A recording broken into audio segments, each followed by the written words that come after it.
mga idol, ang lulutuin po natin ay fried chicken.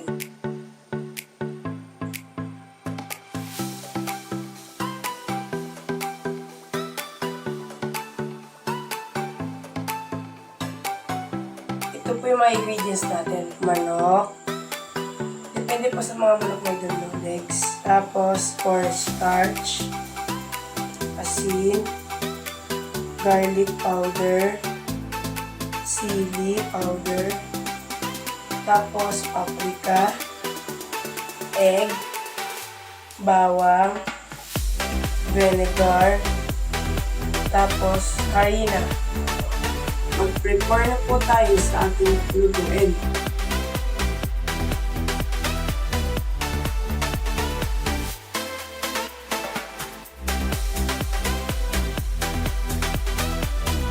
Magbabato na po tayo ng ating itlog.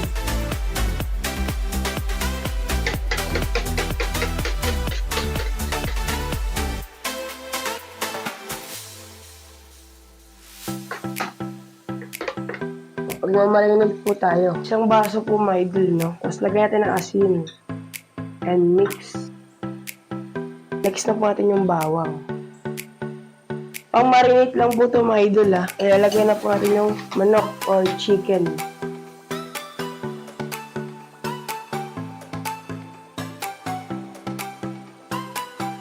Ilalagay na po natin yung ating cornstarch. Tapos ilalagay po natin yung harina. Ilalagay po natin yung garlic, chili, and paprika. Mix.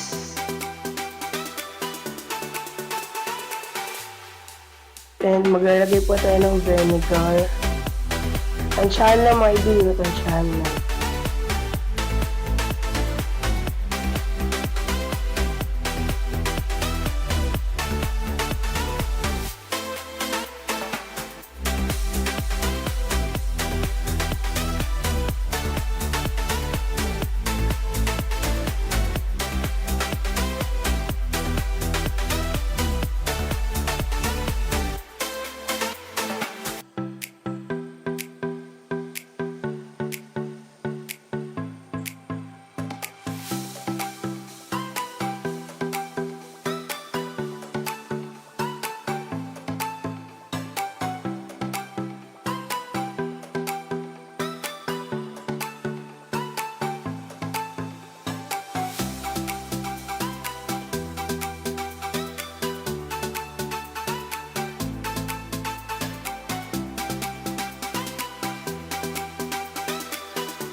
Bago pa tayo magsimula sa ating pagluluto mga idol, ay pwede po pakisubscribe po sa aking YouTube channel at pwede po pakifollow sa aking Facebook page. Thank you po!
Hello, my idol. Tapos na po ang aking niluto na fried chicken recipe. Bago po ating tikman na mag-pray muna tayo.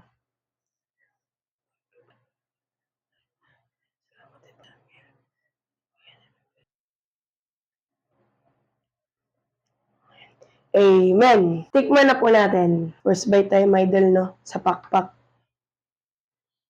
Yun.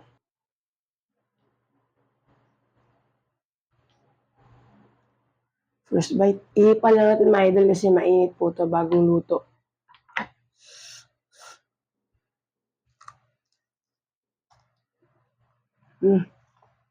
Masarap, my idol, at napaka-malasado po talaga. Kahit asin lang po, talagang napakasarap po talaga. Siyempre, my idol, may unti po siyang anghang. Yung paborito, my idol, pag may unting anghang. Siyempre, my idol, lutuin yan po talaga to para sa mga anak nyo. At pati din kayo, my idol. Talagang masasarapan po talaga kayo dito. Siyempre, my idol, mag-comment po kayo, my idol, kung ano po yung next kong lulutuin. Para po, maluto ko po. Kung hindi ko po maluto, mag-send kayo ulit sa akin, my idol, kung ano po lulutuin ko ulit para mapansin ko po. Tikman natin ito, my idol. Sarap, my idol. Kung nagustuhan itong video na to, pwede pakilike, share, and subscribe, and goodbye!